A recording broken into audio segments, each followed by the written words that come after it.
Let's discuss this more and just ask the simple question, whether we're losing the fight against gender-based violence in this country. GBV Monitor South Africa Executive Director Omogolo Taunyane joins us now on the line then. Omogolo, thank you so much for the time. Appreciate it, and a good morning then to you. I guess that's going to be my starting question. Is South Africa losing the fight against gender-based violence, femicide, as well as child abuse? Good morning, Arabile, and good morning to your listeners. Thank you for having me. It really is quite debilitating to witness what we have now seen, particularly this week, particularly in recent days, with the Omodosa case, with what has happened with the child in the Eastern Cape province at school. I would not like to say that we are losing the fight, but I think it is a disappointing moment for us as civil society actors when we talk about, access to justice, particularly how the criminal justice system treats women and children. I was actually about to ask that very same point then as next. Is it just about how law enforcement treats this, how the justice system treats cases like this, the severity of punishment not being enough, if any at all? Right. I think what the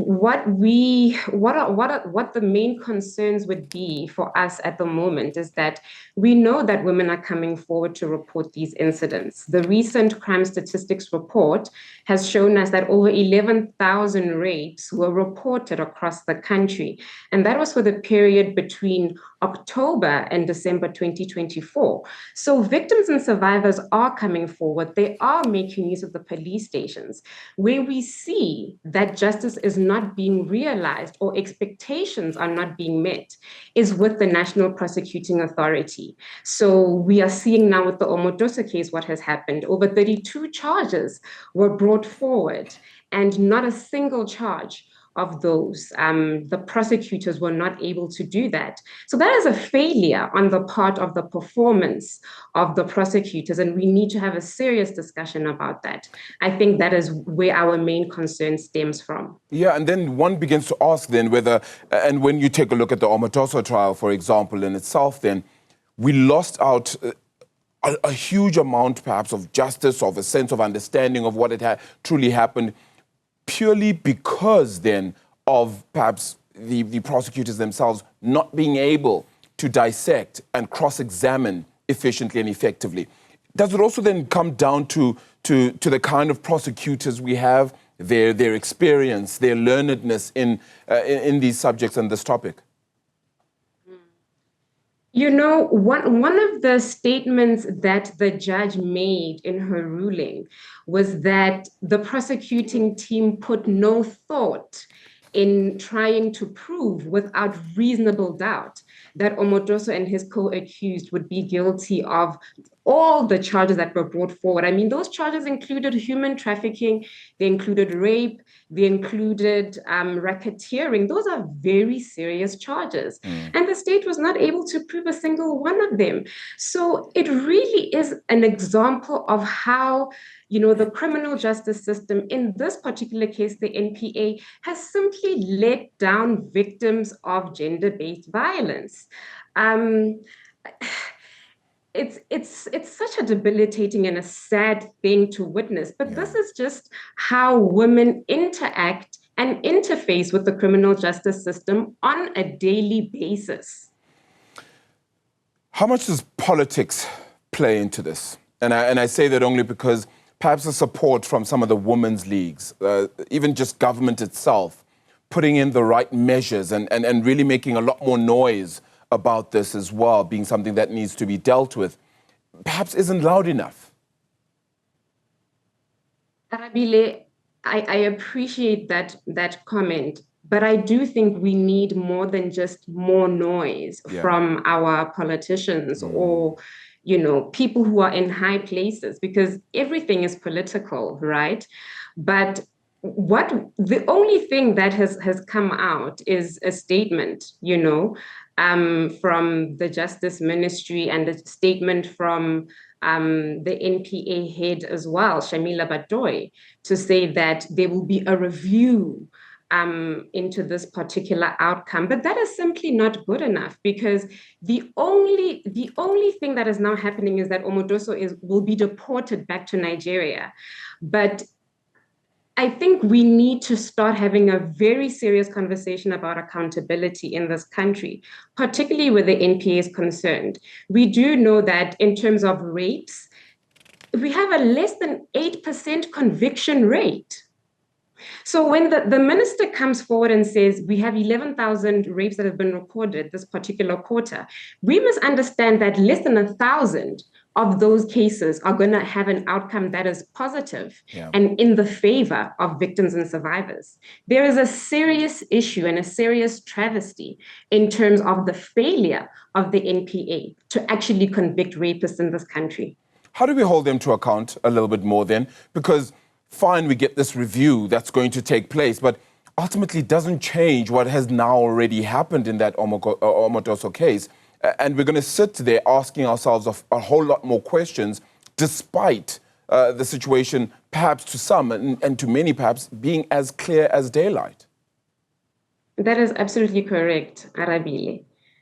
So it will be very interesting to see what will be the eventual outcome and the consequence management, as well as the reform of the criminal justice system out of this particular case. That is all that we can hope for and look forward to. How much of a big role then do communities now play? Because, you know, you see the marches. It wasn't so long ago we had a countrywide march in a sense as well. Yesterday, the town of Matatiele as well had its voice being heard. A lot more of this needs to be done. And as you said, it's not just about the voices and more noise being put forward, but certainly without it, there won't be an understanding and an audience that is aware. Yes, I'm with you 100% when you speak about the role of communities.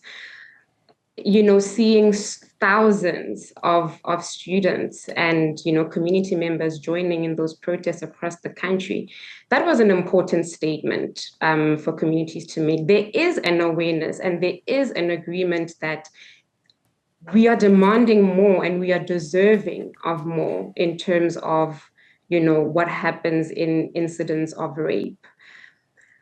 However, I think beyond the protest, there really isn't anything more that women can do, because these are crimes that are happening to them. I think we need to start seeing real change with men, because without the behavior change of men, women can continue to protest and the behavior continues 100%. To persist. The rapes happen, the sexual assaults happen, the murders happen. Women will continue to protest, but then there's no change. Yeah, so correct. And that's what I was going to get to next then, is just that educational portion, particularly to men, to say, this cannot continue to happen, not under your watch as well. You may be innocent of it, but under my watch, this cannot continue to happen, and I need to be aware. I need to play a critical role. How much activism in that regard and education in that regard should be happening, is happening? There is that activism happening, the education is happening, but clearly what we are seeing on the ground in terms of the multitudes of murders of women, rapes of women and children, there is a mismatch there. So what is it that is failing to interest perpetrators to not continue with this behavior? I think that is a very big and important discussion when we're saying we are transforming and we are really winning and starting to approach this battle of rape and intimate partner violence to the perpetrators. And it's not from a lack of understanding anymore, surely, because we've understood this, right? This is something we've spoken about as a country for ultimately decades now, and it's still persisting. It persists simply because perpetrators know that they can continue with this, you know, these kind of violations without consequences.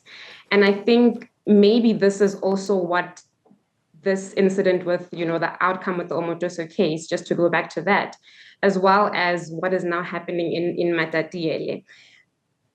Perpetrators, we are seeing in real time how perpetrators get away with these particular crimes. And I think it takes us back to the failure of the justice system, the criminal justice system in particular, but it also speaks to a failure of our, communities and the respect of the dignity of women and children is simply not there, because you cannot say that these things are happening in our community and the people are invisible. These are people who we know.